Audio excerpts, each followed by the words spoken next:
علماء کرام رحمہم اللہ تعالی ارشاد فرماتے ہیں، جس نے اس ماہ شعبان کی تعظیم کی گویا اس نے رسول اللہ صلی اللہ تعالی علیہ وسلم کی تعظیم کی۔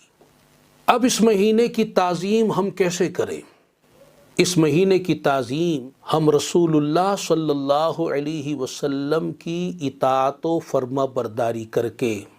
آپ صلی اللہ علیہ وسلم کی شریعت مطہرہ پر چل کر، آپ صلی اللہ علیہ وسلم کے اسوہ مبارکہ سنت عظیمہ پر چل کر، آپ کے مولا تعالی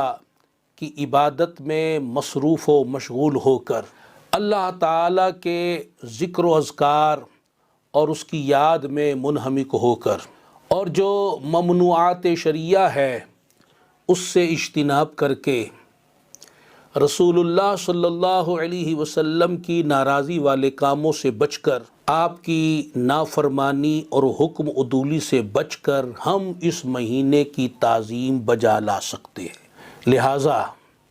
اس مہینے میں نیکیوں میں اضافہ کیجئے، فرائض و واجبات اور سنن کے ساتھ ساتھ نفلی عبادات پر بھی زور دیجئے کہ اس ماہ مبارکہ میں نفلی عبادات میں سب سے افضل جو عمل ہے وہ روزہ رکھنا ہے۔ رسول اللہ صلی اللہ تعالی علیہ وسلم شعبان کے مہینے میں بکثرت روزہ رکھا کرتے تھے۔ ماہ رمضان کے تو روزے پورے مہینے کے ہیں، باقی 11 مہینوں میں ماہ شعبان میں سب سے زیادہ آپ روزہ رکھا کرتے تھے۔ تو جس کو اللہ تعالی ہمت عطا فرمائے، توفیق عطا فرمائے، جو ہمت پکڑے وہ روزوں کے ذریعے بھی اس مہینے کی تعظیم کر سکتا ہے۔